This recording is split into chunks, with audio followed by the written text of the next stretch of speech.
Pinagpalang buhay, precious people! It's been a while since I last uploaded the vlog. Masyado kasing naging busy ang Disney princess / auntie nyo. At dahil meron tayong free time ngayong araw, eto nga't nakapag voice over tayo at niyaya natin ang ating asawa na mag-grocery. Tara, samahan nyo kami. Bibihira lang talaga na magkasama kami ng asawa ko, kaya naman noong nagtugma ang aming schedule, niyaya ko na agad siya na mag-grocery dito sa palengke. O diba ang taray, grocery. Actually, ang binili lang namin dito sa palengke ay yung mga karne at saka yung mga frozen foods. Alam nyo, dito sa pamamalengke namin, yung asawa ko talaga ang tumitingin ng mga karne. Kagaya niyan, chinecheck niya yung manok kasi ang Disney princess nyo ay hindi talaga marunong mamili. So after namin makapamili ng mga karne kagaya ng manok at saka ng baboy, dumiretso naman kami dito sa part na to para bumili ng mga gulay. Konti lang naman yung mga pinamili namin dito sa palengke dahil yung iba ay doon na namin bibilhin sa Camp Mart. Pagkatapos namin mamili dito sa palengke, dumiretso na agad kami sa Camp Mart, ang go-to grocery store dito sa bayan ng Silang.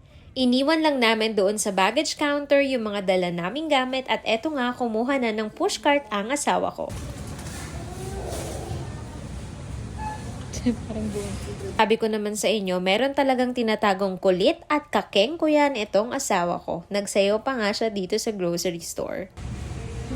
Grabe yung presyo nila. Magkano? Ganito kaliit. 300. 300. Ano ka baby, para magganyan? Inuna talaga naming bilhin yung mga personal essentials kagaya ng lotion at ayun nga, hindi ko naiwasang i-compare yung presyo ng lotion na yon. Pagkatapos namin mabili yung mga personal essentials, dumiretso naman kami para bumili ng mga tinapay kagaya nitong Skyflakes at kumuha na rin ng asawa ko ng Yakult at saka nung Delight. At syempre, hindi mawawala ang pangmalakasang kape ng bayan.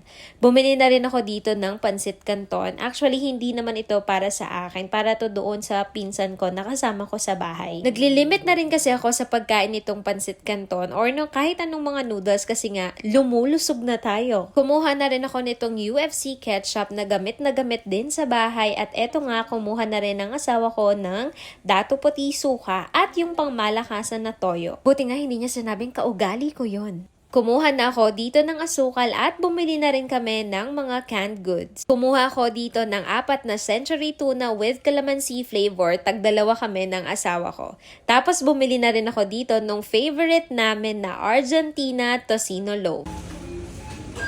Favorite. At syempre, hindi dapat mawala yung ating mga panglaba essentials. Kumuha na nga ako dito nung malaking bote ng Zonrox Color Safe kasi yan ay ang gamit na gamit sa bahay. Umikot ulit kami ng asawa ko baka kasi meron pa kaming nakalimutan at nung na-check na namin na kompleto na, dumiretso na kami dito sa cashier. So eto lahat yung napamili namin at yan ay tatagal sa amin ng 2 hanggang 3 linggo kasi dadalawa lang naman kami sa bahay. That's it for today's vlog. Samahan niyo ulit ako sa susunod kong adventure. #palaging piliing maging masaya. Bye-bye!